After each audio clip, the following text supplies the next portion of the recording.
Bonjour à tous et bienvenue dans Virage Digital. Je vous rappelle que cette émission est en direct et que vous pouvez donc poser toutes vos questions à nos invités durant la demi-heure d'émission qui va suivre. Vous pouvez également tweeter avec le hashtag Virage Digital tout au long de cette émission. Dans quelques instants, Véronique Bonnet, directrice générale déléguée de ESME Sudria, et Emmanuel Carly, directeur général d'Epitech, nous parleront des formations adaptées aux nouveaux métiers créés avec la transition numérique. Léon Chiche-Portige viendra ensuite nous présenter Solar Game qui révolutionne la façon d'apprendre. Et enfin, Sigrid Pierrard nous rejoindra pour le clin d'œil de la semaine. Mais tout de suite, place à l'info numérique avec la revue de presse de la semaine.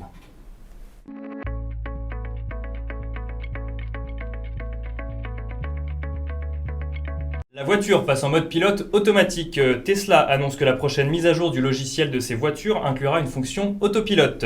Selon son fondateur Elon Musk, grâce à cette nouvelle fonction, les voitures datant de moins d'un an pourront lire les panneaux de circulation et ainsi autogérer leur vitesse, se déporter également sur une autoroute après évidemment en avoir informé son chauffeur, ou encore bénéficier d'un meilleur freinage et d'un contrôle du moteur et de la conduite afin d'éviter les collisions ou encore les sorties de route. Alors Véronique, Emmanuel, je me retourne vers vous. Véronique d'abord, la voiture en mode pilote automatique, ça vous fait rêver ou ça vous fait peur ? Ah, ça me fait complètement rêver. J'adore l'idée de me laisser conduire avec pas de chauffeur. Emmanuel, vous aussi ? Oui, tout à fait, ça pollue pas, ça résout peut-être le problème de la conduite, c'est clairement l'avenir. Alors en parlant d'avenir, les robots poursuivent leur conquête. Selon les prévisions de l'International Federation of Robotics, 400 000 robots devraient se vendre en 2018, soit une progression des ventes de 15%. Les pays les plus friands de robots seront la Chine, le Japon, les États-Unis, la Corée du Sud ou encore l'Allemagne. Et l'IFR nous apprend également qu'au dernier inventaire mondial, il y a aujourd'hui en activité 1 500 000 robots industriels dans le monde. Alors je me retourne vers vous, vous êtes à la tête de 2 écoles d'ingénieurs, la progression de l'utilisation des robots, c'est quelque chose qui vous parle, qu'est-ce que vous en pensez ? La robotique, de toute façon, enfin, si ça supprime la difficulté du travail au quotidien, c'est une bonne chose. Si ça supprime de l'emploi, c'est un peu plus compliqué aujourd'hui. Mais c'est le cours des choses, malheureusement. Véronique, vous partagez cet avis ? Oui, et puis moi je suis plutôt optimiste et en plus c'est une des spécialisations de l'école que je dirige, donc je suis ravie. Donc on ne peut qu'être optimiste vis-à-vis de ça. Alors politique à présent, Angela Merkel et François Hollande présideront une grande conférence numérique franco-allemande le 27 octobre prochain. L'idée est de se faire rencontrer les écosystèmes numériques de ces deux pays, animés par la même volonté de faire émerger des acteurs capables de concurrencer les géants américains et également de créer une industrie numérique performante. Donc un workshop aura lieu à Bercy le matin, suivi d'une grande conférence à l'Elysée l'après-midi.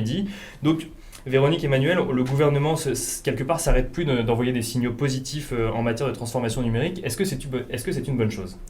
C'est une nécessité, donc forcément c'est une bonne chose. Et les collaborations franco-allemandes sur ces sujets, à mon avis, elles peuvent être très fructueuses. Les collaborations franco-allemandes ? Moi, je dirais qu'il était temps. Voilà, il était temps. Voilà, qu'on arrête de subir le côté américain et qu'au niveau européen, on se fédère, comme ça a été le cas pour Airbus, c'est des très gros succès. Il n'y a pas de raison que nous ne puissions pas le faire. Donc, et qu'on le fasse tous ensemble alors ? Tous ensemble, tout à fait, oui. À nouveau, je pense que c'est le cours des choses.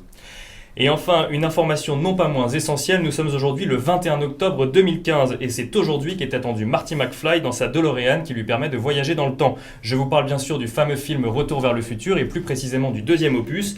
Alors nous n'avons pas encore de pizza déshydratée ou de voiture volante comme le prévoyait le film, mais nous venons de le voir, nous avons des voitures qui se conduisent presque toutes seules et des robots qui envahissent notre quotidien.